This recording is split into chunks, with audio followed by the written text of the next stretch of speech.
So basically, someone who goes vegan without having gone all the way, Yeah. and starts sort of being an activist and arrogant and angry and pushing all this information on others, Yes. is sinning more than Yes. if he was just quietly eating his meat. Yes.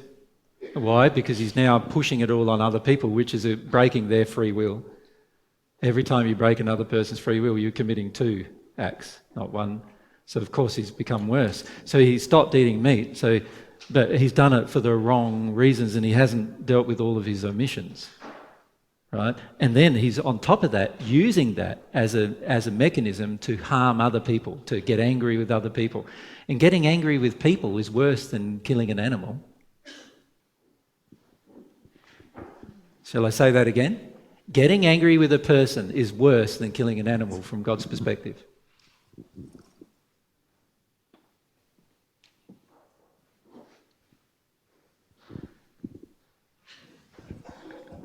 Have you not thought of that? No. Why is it worse? You tell me. Sandra, over here.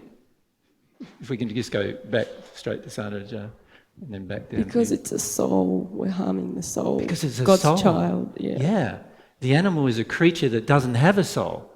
Whenever you harm a person, you're harming someone with a soul. That is much worse than anything you could do to an animal. Of course, it requires some similar emotions of what you might do to the animal to do it. But honestly, it's much worse. So those of you who think that, I've given up eating meat, but I still get angry with my partner, everything's fine. What? What's the worst sin from God's perspective? Every time you harm a soul, that's the worst sin. God gave you dominion over the animals. God didn't give you dominion over your partner.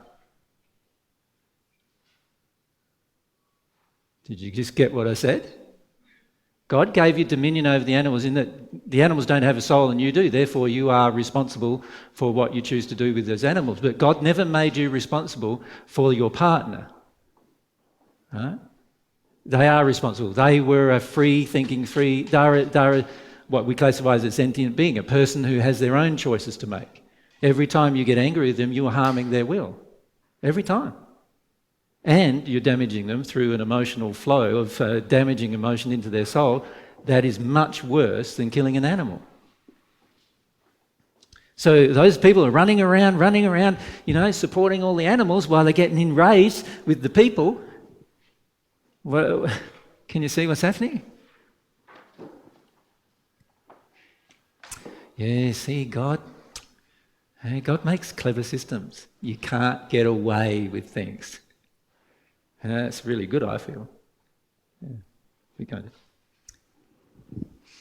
I think you just answered it then, pretty much. It was just basically so it's a sin of omission. It's not a sin of omission to speak up in those situations. If someone's, I'm just thinking with my friends, if they're choosing to eat meat next to me, yep. Would I say something to them? Not unless they've asked you. Not unless they've asked, okay. Why? I don't know, just maybe they don't know. If they haven't asked you, you're forcing your opinion on a soul. Yeah, okay. That's worse than killing the animal. Yeah. Okay. So you wouldn't. Can you see that?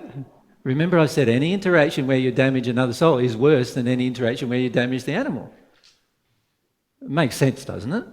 The souls of humans are people, they're much more important. They're the pinnacle of God's creation. They're much more important than the animal from God's perspective. Right? Yeah, that's a bit of a shock for most of you, right? Yeah, but if you think about it logically, why has it ever been a shock? Why would it be a shock? Doesn't make any sense, does it?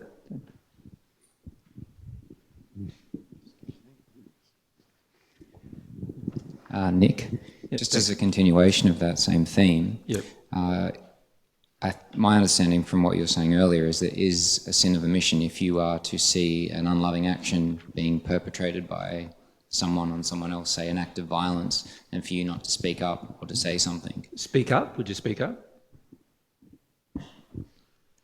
But that's my question. Is it unloving to not say anything, not do anything when you see, say, an act of violence from one person to another? Well, let's look at the situation. Would you speak up? Would I say something? Would anybody, if they were loving, speak up? My feeling is that you would. You would say something. Doesn't it depend on the feeling you have?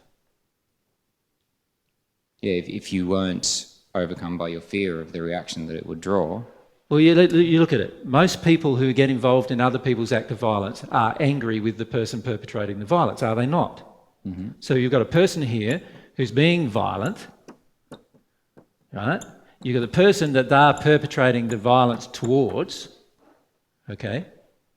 And then you're the third party observing this. When you see that person perpetrating this violence, what's your feeling? For me, it's sadness. Sadness? Mm-hmm. What are you sad about? The damage that they're doing to themselves and to the other. And to the other person? Well, they're doing twice the amount of damage to the other Yep. person than to themselves, yeah? Yep. Yeah. But, yep. Any other feelings you have? So what would cause you now to speak up? You're saying that your sadness will cause you to speak up.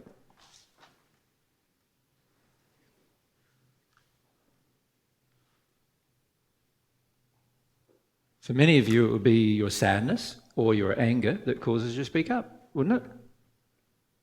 But isn't sadness and anger and unloving emotion in the end? If you were completely 100% loving, though, you wouldn't feel those two feelings about the situation. God doesn't feel those two feelings about the situation. Mm-hmm. Mm-hmm. So you wouldn't. So if you're motivated by your sadness or motivated by your anger to speak up, you're better off shutting up and working out what inside of yourself needs to be corrected before you can be actually loving. The only time you really can speak up and be completely self-aware is when you know you're loving and you know you're not motivated by sadness and you know you're not motivated by anger, and so you speak up. Because you know you're just motivated by this pure desire for truth and love. Now, how many of you have been doing that? None of you, when you speak up. When you speak up, you're motivated by a lot of things, but it certainly ain't the pure emotion of love and compassion for the situation in most cases. This is why most people respond to you badly, because you're being unloving to them and they can feel it, and so they're going to respond badly.